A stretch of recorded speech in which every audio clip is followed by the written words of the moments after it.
آج جو واقعہ میں آپ کو سنانے جا رہی ہوں یہ ایک سچا واقعہ ہے، اور یہ واقعہ قرآن پاک کی حکمت، اس کی دانائی، اس کی سچائی، اس کی صداقت، جس کو کسی تمہید کی، کسی دلیل کی ضرورت نہیں ہے، اس کا منہ بولتا ثبوت ہے۔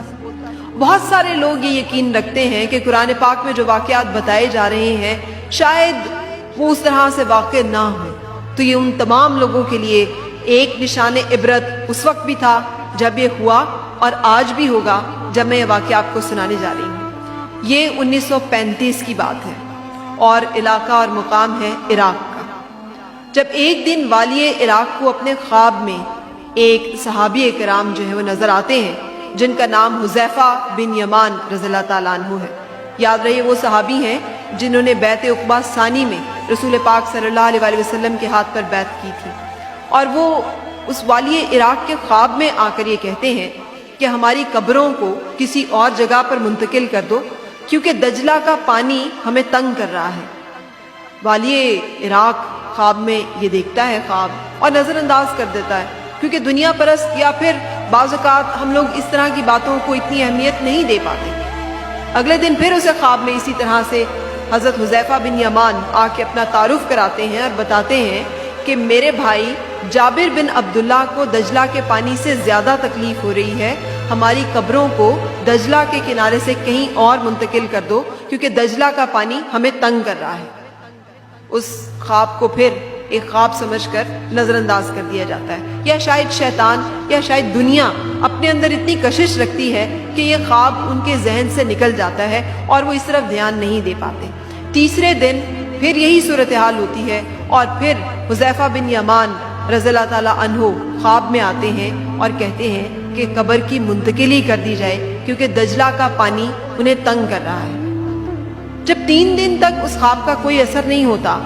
تو چوتھے دن والی عراق کیا دیکھتا ہے کہ مفتی اعظم جو ہیں عراق کے وہ تشریف لائے ہیں، آتے ہیں، اور آ کر مفتی اعظم کی جو حالت ہے اسے دیکھ کر اسے لگتا ہے کہ کوئی انہونا واقعہ، کوئی غیر معمولی بات ہوئی ہے۔ وہ پوچھتے ہیں کیا ہوا؟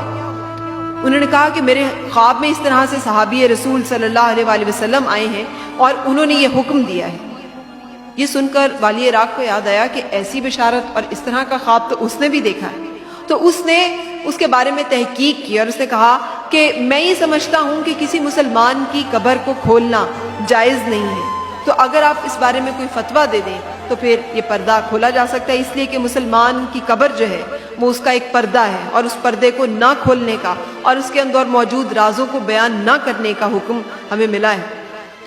مفتی اعظم یہ کہتے ہیں کہ آپ کی سب بات بجا، لیکن ایک صحابی رسول صلی اللہ علیہ وسلم کے حکم اور اس طرح سے ان کے آنے کو کسی طور نظر انداز نہیں کیا جا سکتا، اس لیے میں درخواست کروں گا کہ اس معاملے کو سنجیدگی سے لیا جائے اور اس پہ عمل پیرا ہوا جائے۔ میں دوبارہ آپ کو بتا رہی ہوں کہ میں آپ کو کوئی ایسا واقعہ نہیں سنا رہی جو کسی تحقیق یا کسی کا گھڑا گھڑایا ہو، یہ وہ واقعہ ہے جس کی پوری دنیا شاہد ہے۔ پھر یہ ہوا کہ انہی زمانے میں سنا اور لکھا گیا کہ بہت سارے انجینئرز تھے ایسے جو کہ عراق میں موجود تھے، اور وہ انجینئرز وہاں پہ کھدائی کے کاموں میں مصروف تھے۔ آج کل ہم دنیا دار لوگ ٹیکنالوجی اور ان چیزوں پہ زیادہ یقین رکھتے ہیں، اور کچھ لوگ یہ سمجھتے ہیں کہ روحانیت بھی دراصل ایک طرح کی ٹیکنالوجی اور اس طرح کے معاملات کا ہی ایک اعلیٰ ورژن ہے۔ بہرحال والی عراق نے یہ آپشن اور تجویز پیش کی کہ جب ہمارے پاس اتنے جدید آلات ہیں، اتنے دنیا کے بڑے ماہرین، برطانوی ماہرین یہاں پر موجود ہیں، تو ہم کیوں نہ یہ پروجیکٹ ان کی زیر نگرانی دے دیں۔ اور انہوں نے بھی یہ تسلی کروائی کہ جناب ہم زمین کو دیکھنے کی صلاحیت رکھتے ہیں، ہمارے پاس ایسے آلات موجود ہیں کہ ہم اوپر سے ہی ماپ سکتے ہیں کہ کتنی گہرائی میں پانی ہے، پانی کی ڈائریکشن کس طرف ہے اور پانی موجود ہے یا نہیں ہے۔ تو والی عراق نے کہا کہ پھر تو معاملہ حل ہو گیا، اس لیے کہ ہم ان کی ذمہ داری میں دیتے ہیں، یہ ہمیں بتا دیں گے کہ اس طرح کا کوئی معاملہ ہے یا شاید ہمارا ذہن یا ہمارا ایک وسوسہ ہے، وہمہ ہے، اور اسے نظر انداز کر دینا چاہیے۔ کہتے ہیں کہ برطانوی انجینئرز نے اپنے تحقیقات کی، انہوں نے اپنے تمام آلات، مشینیں، جو بھی ان کی کیلکولیشنز تھی وہ کی، اور کھدائی بھی کی ان دونوں اجسام کے پاس، ان دونوں قبروں کے آس پاس 20-20 فٹ بلکہ اس سے بھی زیادہ گہرائی تک اور خاصی گہرائی تک جو ہے کھدائی کی گئی، پانی کے کوئی آثار نہیں ملے۔ جب پانی کے کوئی آثار نہیں ملے تو والی عراق مطمئن ہو گیا، کیونکہ اس کا جو آرگیومنٹ تھا کہ ہمیں باہما ہو سکتا ہے، وسوسہ ہو سکتا ہے، یہ کیسے ہو سکتا ہے کہ یہ معاملہ اس طرح سے ہو، اس کی تصدیق ہو گئی۔ اس نے کہا دیکھیے دنیا کی جدید ترین لیٹسٹ آلات، جدید ترین ٹیکنالوجی، جدید ترین مشینری اور بہترین انجینئرز بھی اس چیز کی تصدیق کر رہے ہیں کہ ایسا کوئی معاملہ ہو ہی نہیں رہا، تو ہم کس لیے قبر کھودیں۔ مفتی اعظم عراق کے ڈٹ گئے، انہوں نے کہا کہ جناب مجھے صحابی رسول صلی اللہ علیہ وسلم کا حکم ہے، میں روحانی معاملات پر یقین رکھتا ہوں، میں یہ درخواست کرتا ہوں کہ آپ قبر کشائی کی اجازت دیجئے، قبر کھولی جائے اور دیکھا جائے کہ کیا معاملہ ہے۔ اب جب یہ معاملہ اس طرح سے زیر بحث آیا تو تمام عالم اسلام کے لیے ایک بڑا مسئلہ تھا۔ اس زمانے میں ابھی اتنا میڈیا ایڈوانس نہیں ہوا تھا، لیکن اس کے باوجود ٹیلی ویژن اور بہت سارے لوگ میڈیا کے ذریعے ایک دوسرے سے منسلک جو ہے اخباروں کے ذریعے سے، جرائد کے ذریعے سے، رپورٹنگ کے ذریعے سے انفارمڈ ہوتے تھے۔ بہرحال 135 ممالک کے وہاں پر نمائندے موجود تھے۔ جب پوری دنیا میں خبر گئی تو مسلمان جوک در جوک، جس تک یہ اطلاع پہنچی، جو آ سکا وہ موجود تھا۔ 135 ذرائع ابلاغ کے نمائندے مختلف ممالک سے، مختلف طرح سے وہاں پر آئے۔ ان سب کی موجودگی میں قبر کشائی کی گئی، دھڑکتے ہوئے دلوں کے ساتھ، پریشانی تشویش کے ساتھ، اس لیے کہ ہر ایک شخص تذبذب میں تھا، ہر ایک شخص اس معاملے میں واہمے کا شکار تھا کہ واللہ اللہ جانے کیا حالات ہیں، اللہ جانے کیا صورتحال ہے۔ کہتے ہیں کہ جب قبر کھولی گئی تو دیکھنے والے حیران رہ گئے کہ قبر کا پانی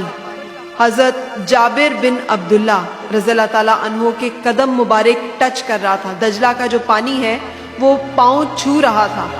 اور حضرت حذیفہ بن یمان رضی اللہ تعالیٰ عنہ کی قبر سے ابھی چند فٹ کے فاصلے پر تھا۔ یہ بھی انہوں نے اپنی آنکھوں سے دیکھا کہ جسم مبارکوں کی کیا بات کی جائے، کفن تک میلا نہیں تھا، کفن اس حالت میں موجود تھا کہ جو ناقابل یقین تھا۔ اور یہ 1350 سال گزر چکے ہیں، یہ 1935 کی میں آپ کو بات بتا رہی ہوں۔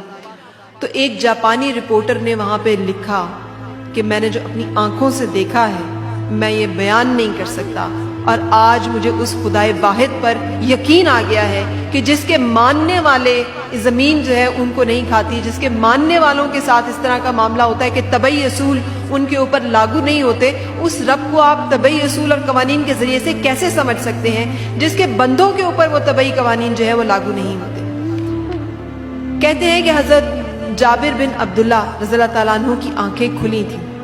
حضرت حذیفہ بن یمان رضی اللہ تعالیٰ عنہ کی آنکھیں بند تھیں۔ دونوں کے چہرے، دونوں کے اجسام بالکل ایسے تھے کہ جیسے ابھی انہیں دفنایا گیا ہے۔ اور حضرت جابر بن عبداللہ رضی اللہ تعالیٰ عنہ کی آنکھیں جو کھلی ہوئی تھیں وہ اتنی چمک اور اتنی دلکشی اپنے اندر لیے ہوئی تھیں جیسے کسی بہت مسحور کن، جیسے بہت خوبصورت کسی چیز کو آدمی دیکھ رہا ہو۔ اور اسی جاپانی رپورٹر نے یہ بھی لکھا کہ واللہ میں نے آج تک کسی زندہ انسان کی آنکھوں میں بھی وہ چمک اور وہ خوبصورتی نہیں دیکھی جو میں نے اس وقت ایک صحابی رسول صلی اللہ علیہ وسلم کی آنکھوں میں دیکھی۔ یہ واقعہ رپورٹ کیا گیا۔ جو عینی شاہدین تھے ان میں زیادہ تر لوگ یہودی تھے، زیادہ تر لوگ نصارہ تھے، کرسچنز تھے، بہت سارے لوگ مشرف با اسلام ہوئے۔ میں نے یہ واقعہ اس لیے کوٹ کیا کہ ہم لوگ یوم آخرت، عذاب قبر اور یہ دنیاوی معاملات جہاں پر کہ ہماری آنکھ سے اوجھل معاملات ہوتے ہیں اس کے اوپر یقین لانے میں، اعتقاد کرنے میں بعض اوقات کمزوری دکھاتے ہیں۔ یقین کامل رہے کہ اللہ کے سوا اور کوئی رب نہیں، اور ایک دن ہم نے اپنے رب کے حضور پیش ہونا ہے اور اپنے اعمال کا جواب دینا ہے۔ اللہ تعالیٰ مجھے اور آپ کو اس دن سرخرو کرے، آمین۔